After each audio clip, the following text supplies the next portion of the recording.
Italian Wine Podcast. Chin Chin with Italian wine people. Hello, this is the Italian Wine Podcast with Monty Waldin. My guest today is Jeanette Servidio, and you're the CEO of Campo alle Comete, which is a winery in the Bolgheri region on the Tuscan coast. On the Tuscan coast, a quite new project. Campo alle Comete means field of comets, and we found this very nice and evocative name for the winery in history books in Bolgheri, and it was so nice sounding that we decided to take this name for the winery. You talk about the field of comets. Yes. So when you talk about medieval literature, it was a place that you could see comets from, or comets landed there, or?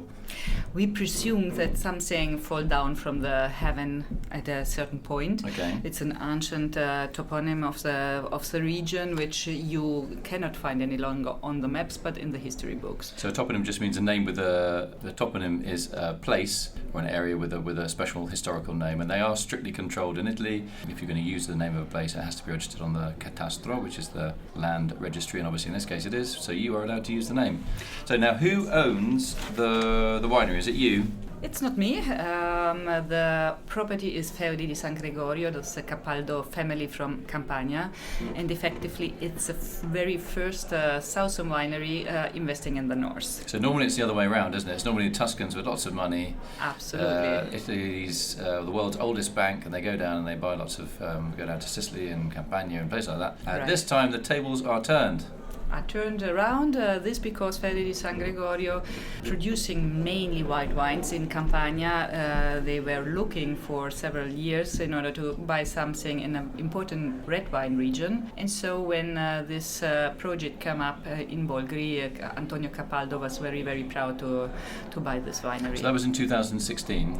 2016 in February, and it was an existing winery from the family Guicciardini Strozzi, who have vineyards in San Gimignano, yeah? Yes, right, in San Gimignano, and they made the investment in Bolgheri at the beginning of the 90s. Effectively, the vineyards have been planted between 93 and 2007. So you've got nice mature vines. Yes, absolutely. Everything is in full production, so we are very lucky because beside these 15 hectares which have been planted in former times, we have also a completely good working, functional wine cellar facility. And so from the beginning we were able to start with the production. So what have you changed since then? We changed first the outfit of the winery because Guicciardini Strozzi built up the wine cellar, but they didn't have the financial opportunity in order to give a nice outfit. So the outfit is very close to the image of Feudi di San Gregorio with a lot of corten. Corten, what's that? Corten is it's iron, which is has a color of ruggine. Rusty colour. Rusty, yes. But you do it for the fermentation tanks, no? No, the fermentation tanks, we had already everything in steel tanks. So you're talking about the external? External, okay. Yes, right. And we completely renewed the villa where we can host people in order to make tastings, lunches and so on. And then obviously also the vineyard management, we involved a new a new enologist and agronomist who is taking care of our winery. What have been the main changes in the vineyard in terms of pruning or ploughing or just general management? Any big changes? Did you take out any vineyards as well? The main vineyards that weren't on the right rootstock that you replanted, or? We haven't replanted right now. There is a project to pull out 3 hectares of Merlot in order to plant it in a different area where we are renting right now in a higher place. Cooler area. Very good area, and replanting then in this place where the Merlot is right now some whites like the Vermentino. And we already changed the destination of Alicante, which is not very interesting for myself and for my idea of the wines of Bolgheri. We changed it into Cabernet Sauvignon. So when you say Alicante, do you mean Alicante Boucher de Tinturier, or do you mean Alicante, the old name for Grenache? No, Alicante, the first one. The Tinturier, the red, the grape that produces rather than the clean pulp, a red pulp. Yes. And right. you're replanting the Alicante with? No, we What will you replace it with? yes, we replace it with Cabernet Sauvignon. Okay. Mm. So, when we think Bolgheri, we think it's a little bit of Bordeaux almost on the Tuscan coast. Is that right? Bolgheri is called the so-called Medoc of Italy, and here effectively the best growing grape varietals are the Bordeaux grape varietals. Why do they succeed then? What makes it special? The soil conditions are very, very similar to Bordeaux, but not so distinctive, separated like in Bordeaux. In Bordeaux, we have the the left bank of the river and the right bank of the river. So left bank mainly Cabernet, right bank mainly Merlot. Yes, right. And in Bolgheri, we have the same or very similar soil conditions, which are splitted all over the territory. And effectively, in Cisa della Rocchetta, when he married into this territory during the Second World War. Sassicaia family? Yes, Sassicaia family, you are very well prepared. He saw the very similar condition and introduced for the first time in 1944 the Cabernet in Bolgheri. And nowadays, for the disciplinary of Bolgheri, the three main grape varietals are Cabernet Sauvignon, where we have 40% of the whole territory planted with. Then we have Merlot and we have Cabernet Franc. So the next question, obviously the Tuscan coast that part of the Tuscan coast is touristy, but it does tend to attract tourists that are well-to-do, shall we say, that like fine dining and they like fine wine. When Fiudi di San Gregorio decided to buy this, was there one eye on also making this a destination for tourists? Do you have like a fancy restaurant? Can people come and buy the wine direct? Do they get a cellar tour? Do they get a 5-star treatment? Massage? No, I'm joking. I mean, is that what the idea was? The idea was for sure to have something in a very, very important wine region like Bolgheri, where everybody nowadays would like to be. It's a blue chip. When you say, it's an exclusive region. Yeah. It's a very exclusive region, and very important winemakers like Angelo Gaia came into, Allegrini, and a lot of other producers from all over Italy. So for Fiudi di San Gregorio, it was a place and it was a potential. Obviously, we have a wine shop in our winery. Unfortunately, actually, we don't have rooms in order to host people, but our doors are open in order that everybody can come in with an appointment. Then we take a lot of time in order to feel people comfortable and to learn about Bolgheri.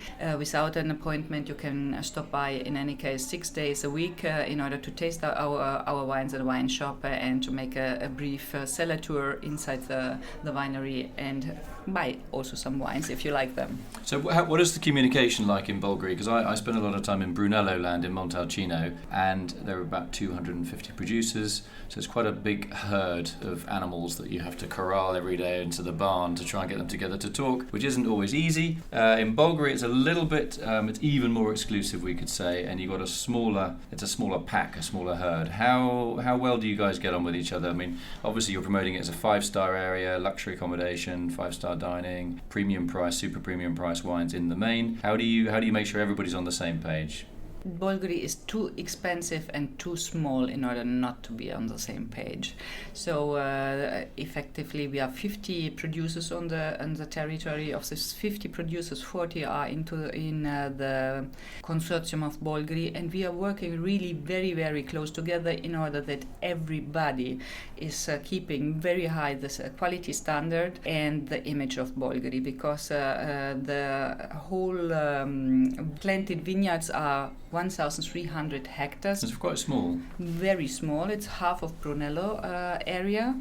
And so we are promoting Bolgheri all together because we are neighbors, we are friends, we are not competitors, because everybody has their own personal style and their own personal soil condition and terroir, so we really don't feel competitors. So we are very friendly each other in order to figure out and to work out Bolgheri, because effectively, Bolgheri is not so well known, even if the most well-known wines of Italy are coming from Bolgheri, like Ornellaia and Sassicaia, which made Italian wines well known all over the world. Yeah, it gave them a stamp on the international market, didn't it, of super premiumization and aspirational red wines, which kind of pulled other regions into the I'm not saying the 20th century, but pulled other Italian regions to aspire to reach those heights. Yeah. Absolutely, yes. And to make Italian wine known as quality wines on the international market. Based on the quality we can have in Bolgheri, obviously then other producers came in and would like to be on this territory in order to show what can be done here. Okay, final question, just the main market. I mean, well, how much do you sell? Do you sell from the winery? If I drive in and make an appointment, can I buy from the winery? So roughly what percentage of sales are direct from the winery? Actually it's quite small because we started only a year ago in order to market our wines, but I think in the future, because Bolgheri is very attractive and the tourism is high-level tourism, we can sell up to 10% of our production inside the winery. This is a very realistic preview. Actually, obviously, we have to work in order to arrive to this. Yeah, I mean, 10% doesn't sound a lot, but it is actually quite high for direct sales for the winery. In Europe, in Italy, yes, because in America or in other countries, in Australia, the distribution is completely different. So maybe in America you can also sell 50% of your production in the winery, but in Italy 10% is quite a good number of sales, because we are having more than 100 sales reps in Italy selling our wines directly to restaurants and shops. So these are obviously very strong on the market. Yeah, it's funny you mentioned California. One of my early jobs in wine was working for California Wine. I was the little guy in the wine shop, and on Saturdays, we had obviously Americans mainly would come in and ask to taste the wine. So I got a good experience of working in a winery wine shop. And it's what I did learn is the wines that I often like, people wouldn't like, but the wines I didn't like so much, they would buy. So what it taught me was everybody's taste is different, and nobody's taste is right. Yes. If you like it. I absolutely agree with you. Do you think I get a job? But I need to smarten up a bit. I'm a bit scruffy today. You have our colours, so I think... The blue, yeah. But no jeans, I guess, yeah? No. It's not necessary. Tie? No. Oh, that's okay. We are not so formal.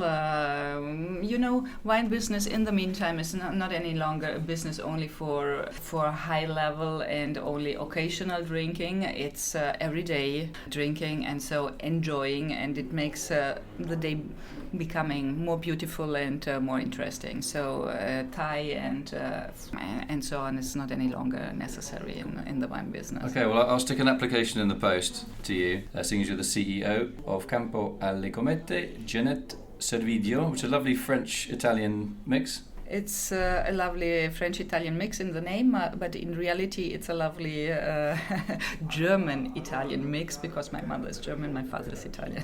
Okay. All right, Jeanette, thanks very much for telling us about Campo alle Comete, and in particular about what's going on in Bolgheri right now. New project, I think a very exciting project. Antonio Capaldo is a very dynamic young man, and you're going to do some great stuff, both for your company in particular and Italian wine in general, I guess, because you make a lot of noise, but the noise that you make is always nice to listen to. Thank you for taking the time to talk with me. Our project for sure is ambitious, and we will for sure be a new upcoming star in the Tuscan and Bolgheri. Upcoming star, the comet, we got it. That's synchronicity that we're getting at the idea. That's fantastic. That's great. You should, if they fire you, could write scripts for movies or something like that. You'd be great. It'd be fantastic. Good. So I want to say thanks very much again to Jeanette Servidio, CEO of Campo alle Comete in Bolgheri on the Tuscan coast. Great to talk to you. Very, very entertaining, and I look forward to seeing you in the Maremma. In the Maremma, you and everybody else who would like to. I wouldn't invite the crew here. They'd be drinking. They'd empty the whole wine shop and the cellar within about 3 seconds. Okay, then only you. Okay, nice to meet you. Bye bye. Thank you. Follow Italian Wine Podcast on Facebook and Instagram.